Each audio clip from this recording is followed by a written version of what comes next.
everyone, welcome to my YouTube channel. Myself Sanjeev Reddy. I am from Sri Venkateshwara College of Engineering. Today we are going to discuss about vector integrals. Line integral, also called path integral.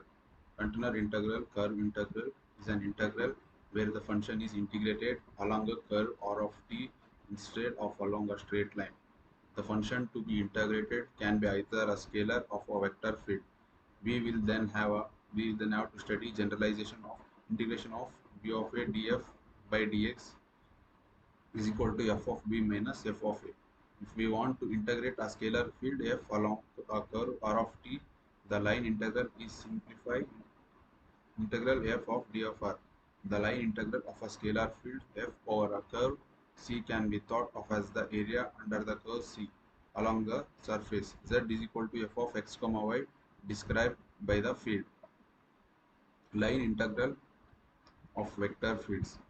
Simply integration of a vector. Before moving on to a line and surface integral, we consider the case where one wants to integrate a vector function f of u of one variable u with respect to u.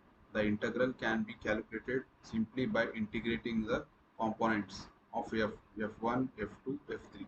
Integration of f of du is equal to integration of f of f1 du, integration of f2 du, integration of f3 du. Line integral of a vector field. Integration of f of x dx generalizes to dr on a curve and called a line integral. Suppose f is equal to f1, f2, f3 is a vector field defined in some region and space and is a parameterized curve through that region from r1 to r2, so that it is given by r of t is equal to g of t comma h of t comma q of t, and r1 is equal to r of t1 comma r2 is equal to r of t2.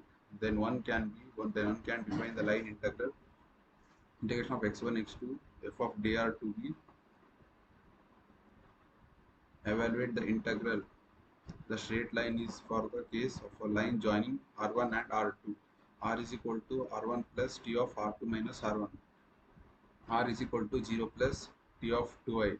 Here we could call 2t simply x. So along this line we have dr is equal to y dx.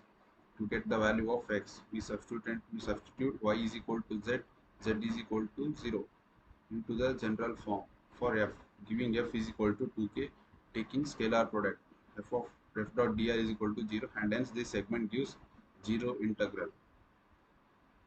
Impression of line integrals of vector fields.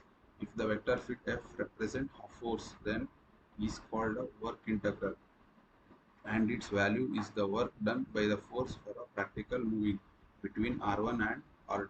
In general, the work is said to be path dependent because the results of the integral depends on the concrete shape of r. Do not confuse with path integration formulation of quantum mechanism. If instead of representing a force, f represents the velocity field in a fluid, and if is some curve in the fluid, then integration of f dr is called the flow along curve.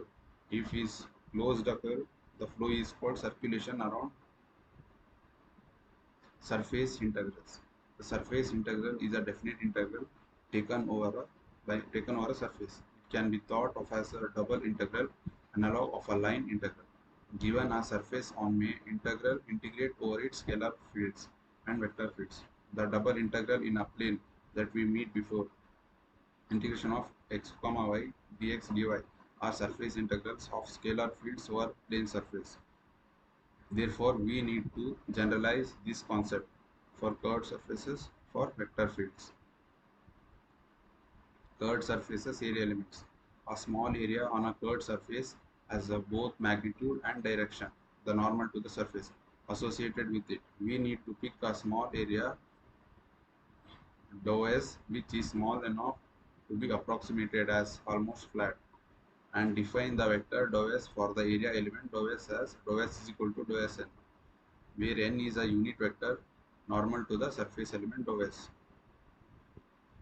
Surface integrals of a vector field. Now that we have defined how to represent a small area as a vector, we can now define the surface integral for a vector field f over a general curved surfaces. Such an integral is also called as flux of f across area. Since the quantity integrated is a scalar product of two vectors, the answer is scalar quantity. The tricky part is once we are given a field f and the surface, to turn general form f of ds into a double integral that we can actually do. We shall give some general rules after studying some examples. The double integrals in a plane we made before, double integral f of x comma y dx dy can be thought of integrals of f of dy where f is equal to f of k and ds is equal to dx dy k. Recall the general surfaces can be described in three ways. Surface given by two parameters or of u comma v parametric form. Surface given by z is equal to h of x comma y explicit form. Surface given by g of x comma y comma z is equal to constant implicit form.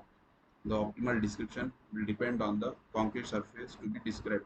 We will therefore develop three different ways of calculating the surface integral depending on the specific description of the surface.